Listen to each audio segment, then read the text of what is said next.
En Farmacia de Guardia vamos saludando ya a nuestro habitual colaborador, Juan del Arco. Él es el director técnico del Colegio Oficial de Farmacéuticos y Farmacéuticas de Vizcaya.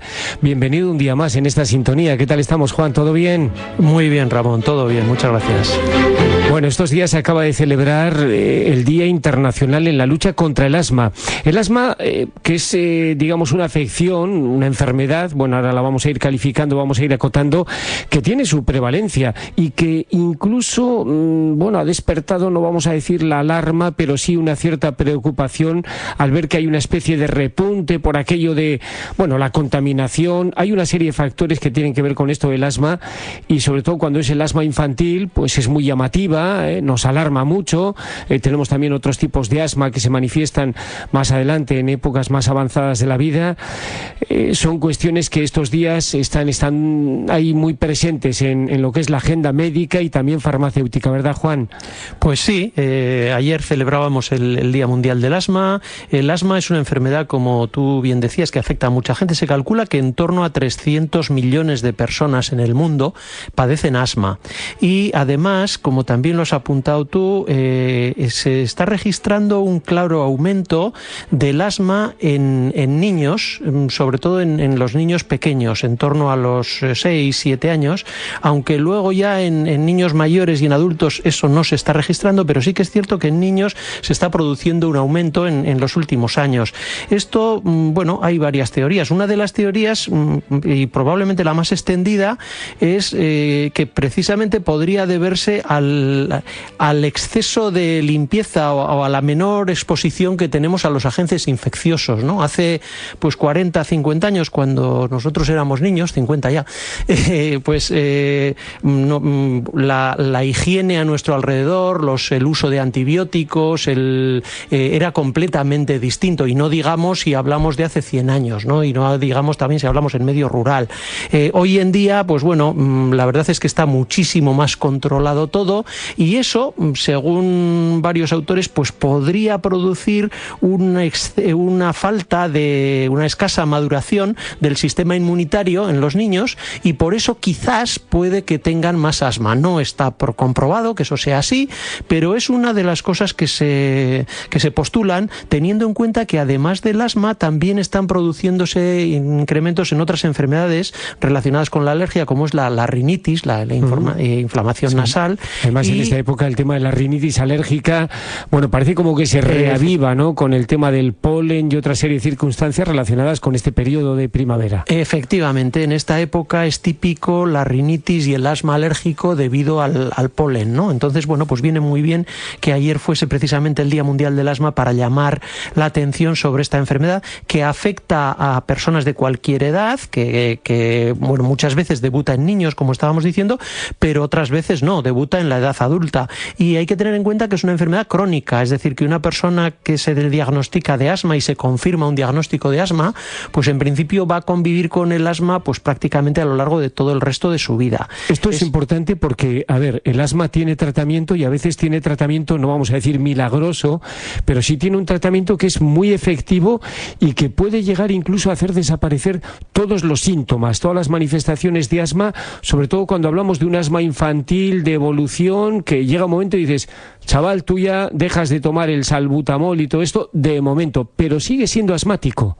Es muy importante, efectivamente, que hoy en día disponemos de tratamientos que prácticamente hacen desaparecer, si no la enfermedad, por lo menos los síntomas.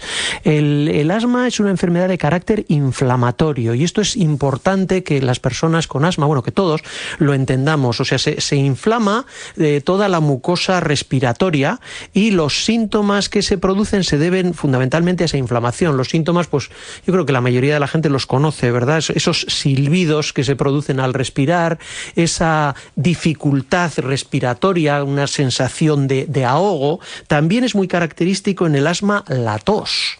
Entonces, hay que tener en cuenta que estos síntomas, que pueden ser muy invalidantes, son fáciles de controlar. Pero lo más importante, más que controlar los síntomas, es controlar la evolución de la enfermedad. De ahí la importancia del papel del farmacéutico en el asma, ¿verdad? Porque la mayoría de los pacientes asmáticos hoy en día utilizan inhaladores, es decir, unos medicamentos que están bien disueltos en un líquido o bien en forma de polvo y que se aplican mediante un dispositivo más o menos difícil de utilizar, y esa es la primera parte de nuestro papel en la farmacia, enseñar bien cómo utilizar los inhaladores, porque esto no es intuitivo. Cuando a uno le dan una cápsula, pues inmediatamente entiende que me la tengo que tragar y ya está, y poco hay que explicar. Pero cuando uno le dan un aparato que lo que tiene que hacer es agitarlo, quitarle una tapa, sincronizar la aspiración con apretar en un determinado botón, entonces ya se empieza a poner nervioso, y más si está sufriendo un ataque asmático, ¿no? Entonces, por eso es muy importante el papel del farmacéutico a la hora de enseñar a utilizar estos inhaladores y también a concienciar a las personas con asma de lo importante que es utilizarlos correctamente, porque hay dos tipos de inhaladores, los que llamamos de rescate y los que llamamos de mantenimiento. Ya, a ver, el de rescate digamos que es el de choque, el de ahora mismo le ha dado una crisis y rápidamente hay que conseguir que se abran esos pulmones, esos bronquios y pueda respirar para que siga viviendo, ¿no? Efectivamente, como hemos dicho, se trata de una enfermedad inflamatoria. Entonces, el tratamiento de mantenimiento va a ser un inhalador, generalmente es un inhalador, que lo que hace es quitar esa inflamación. La mayoría de las veces son inhaladores con corticoides. También hay otros medicamentos, pero es muy típico inhaladores con corticoides. Entonces, esos inhaladores son cuando se los ha prescrito su médico y le ha dicho esto tienes que usarlo todos los días. Es muy importante usarlo todos los días. ¿Por qué?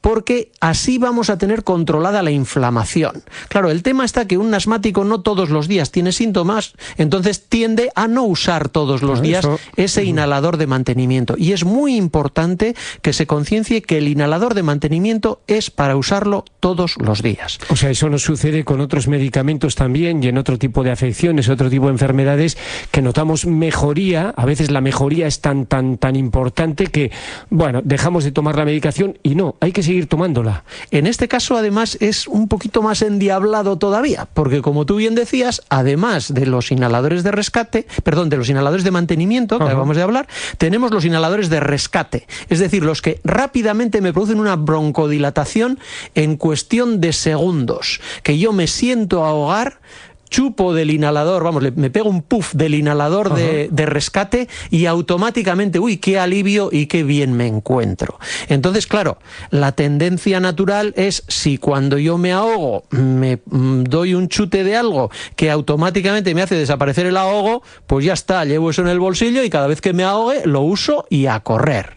Claro, y ese es un gravísimo problema, porque estos inhaladores de rescate no controlan la inflamación que sigue progresando y que a la larga, al cabo de los años, la enfermedad cada vez es más grave porque no hemos controlado la inflamación de base.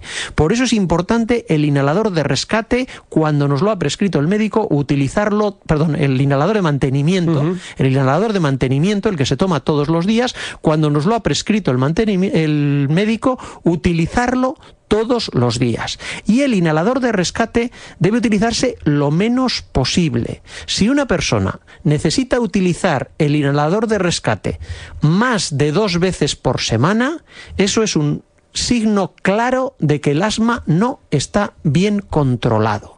Entonces, aquellas personas que diariamente se tienen que dar inhalador de rescate porque se sienten ahogar, esas tienen que acudir a su médico para que les ajuste el tratamiento de mantenimiento. O bien, si es que lo que pasa es que yo no hago el mantenimiento, pues hacerlo, que es muy importante. No fiarse, si con el de rescate ya salgo yo del problema, sí, pero a la larga sus pulmones van a ir degenerando y el inhalador de rescate no evita esa degeneración. O sea que el de mantenimiento va a conseguir que la enfermedad esté controlada y si en algún momento se descontrola, utilizamos ese otro de rescate, el de choque, para volver a su sitio. En todo caso, hay también en en esto del asma, sobre todo cuando hablamos del asma infantil, Juan, y esto los farmacéuticos y farmacéuticas lo sabéis muy bien, lo mismo que los médicos especialistas, hay un proceso en el que conseguimos que desaparezca todo síntoma de la enfermedad, que suele haber un repunte luego en la edad, digamos, más tardía, ya cuando uno empieza a envejecer. Sí, yo fui asmático de niño, claro, y ahora le vuelve a usted, ¿no? Siempre y cuando haya un tratamiento adecuado, que en muchos casos, como decíamos, es a base de esos inhaladores de mantenimiento diarios, se puede conseguir un estupendo control de asma y una desaparición prácticamente absoluta de los síntomas. También existen vacunas individualizadas, vacunas que se preparan expresamente. Uno acude al médico, se las prescribe, luego va a la farmacia la solicita a un laboratorio expresamente para esta persona, y también eso controla muy bien el asma alérgico. En cualquier caso, otra cosa que tampoco se nos puede olvidar, y otra cosa que también insistimos mucho desde la farmacia, porque es importante hacerlo, es que los inhaladores de rescate, los que llevan corticoides, como hemos dicho, la mayoría de los inhaladores de rescate llevan corticoides, es muy importante, una vez de que se ha hecho la inhalación, enjuagarse bien la boca con agua, porque el corticoide donde tiene que ir es al pulmón, a los bronquios, para que se quite la inflamación de esas zonas respiratorias bajas. Pero gran parte del corticoide, claro, se queda en la mucosa de la boca, y en la mucosa de la boca no sirve para nada bueno, y puede causar una pequeña inmunodepresión y hacer que las cándidas, la típica candidiasis, esa que se nos queda la boca blanca, salgan y nos den problema. Por lo tanto, después del inhalador con corticoides, siempre enjuagarse bien la boca. Son los consejos, son las recomendaciones y el seguimiento que hacen también nuestros farmacéuticos y farmacéuticas cuando estamos en tratamiento por un proceso asmático. Ayer mismo era el Día Mundial en la lucha contra el asma, una enfermedad que recordamos tiene una alta prevalencia aquí entre nosotros. Pues sí, efectivamente. Ya hemos comentado que en torno a unos 300 millones de personas en el mundo, que está aumentando en nuestro país, sobre todo en las edades tempranas, y se calcula que se consume un 1 o un 2% de los recursos destinados a la salud pública se dedican al asma, con lo cual es importante. Pues ha sido un placer, como siempre. Juan del Arco, Farmacia de Guardia, Colegio Oficial de Farmacéuticos y Farmacéuticas de Vizcaya. Es que ricasco por haber compartido con toda nuestra audiencia estos datos tan importantes relacionados con nuestra salud. Ayer, Día Mundial en la lucha contra el asma. Agur, Juan, hasta la semana que viene. Hasta la semana que viene, Ramón, y a todos los oyentes.